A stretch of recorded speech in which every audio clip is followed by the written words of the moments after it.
Some stories don't need words. They speak through emotions, through silence, through moments. Here, every frame is a story. Every pause is a message. Welcome to Tales Beyond Words, where silence speaks and feelings tell the tale. He was trained to protect. He was forged by discipline, and he had served his country with unwavering courage. But on that cold morning, instead of wearing his uniform with pride, he stood in a courtroom, in handcuffs. His name was Sergeant Alex Ramirez, a highly decorated Marine sniper with multiple tours in Afghanistan and Iraq. He had saved countless lives from rooftops and behind enemy lines. He wasn't just a soldier. He was a protector, a shadow in the battlefield, a guardian angel for his fellow Marines. But here in a civilian courtroom in San Diego, none of that seemed to matter. The media had already painted him as guilty. The headlines screamed, "Ex-Marine arrested in bar altercation," as if that erased everything he had done for his country. The courtroom was filled with silence, broken only by the sounds of handcuffs clinking against his belt. He sat there, shoulders back, eyes forward, but inside, he was shattered. You see, the incident that brought him here wasn't what it appeared to be. According to the report, Ramirez had gotten into a fight with a man at a bar, a man who had been harassing a waitress and calling veterans killers.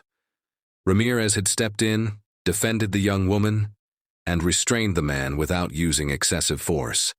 But when the police arrived, they saw a military man, fists clenched, standing over an injured civilian. No one asked questions. No one listened to witnesses.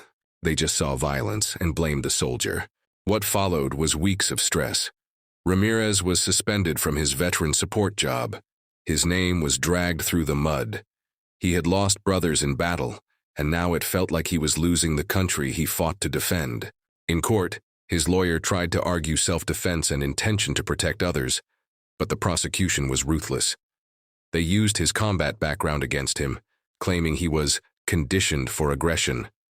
Not once did they mention his medals for valor, his letters of appreciation, or the lives he had saved. And so there he was, a Marine, a hero treated like a criminal. His mother wept quietly in the back row. His fellow Marines sat still, their uniforms crisp, their eyes full of disbelief. It was a moment where honor felt betrayed, where duty, discipline, and sacrifice were forgotten. But what none of them knew, what Ramirez himself didn't expect, was that something extraordinary was about to happen. A moment that would change everything, because someone was about to walk through that courtroom door. Someone powerful, someone unexpected. The courtroom was tense. The judge shuffled through paperwork. The prosecutor adjusted his tie, ready to deliver closing arguments. And then the doors opened. Everyone turned. In walked a man in full military dress uniform. His chest was adorned with rows of ribbons. The stars on his shoulders? 4 of them. It was General Marcus Halstead, one of the most respected generals in the United States Marine Corps. Whispers filled the courtroom like a rising tide. Even the judge paused. "General Halstead," he said, surprised. "What brings you here today?" The general nodded respectfully. "Your Honor, I'm here to speak on behalf of Sergeant Alex Ramirez." You could hear a pin drop. General Halstead walked forward, his boots echoing on the floor. He looked directly at Ramirez, then turned to the judge and jury. "I've commanded thousands of men and women. Few have served with more honor, discipline, and restraint than Sergeant Ramirez." The prosecutor objected, claiming the general's statement was irrelevant. But the judge overruled. "I'll allow it," he said.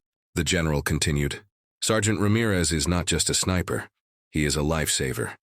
I was in the field when he risked his life twice to rescue wounded soldiers under fire. He was awarded the Navy and Marine Corps Commendation Medal with valor for those actions. I was the one who pinned it on him." He paused, scanning the jury. "You're judging a man based on a single night. I'm asking you to consider the lifetime he's lived in service of others. The media won't tell you he's volunteered hundreds of hours counseling fellow veterans. They won't tell you that he's struggled with PTSD and still chooses to stand tall." Then the general did something no one expected. He turned to Ramirez and saluted. "I failed you, Marine," he said. "We sent you home without the support you deserved. I came today not just to defend you, but to apologize. The courtroom was silent again, but this time it wasn't tension. It was emotion.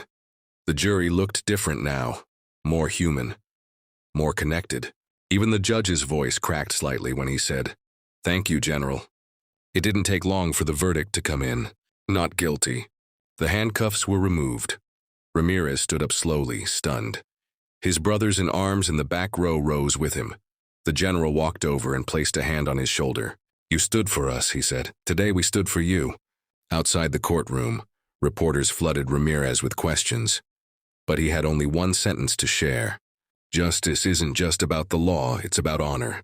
In a world quick to judge, sometimes it takes one voice of courage to remind us of who the true heroes are.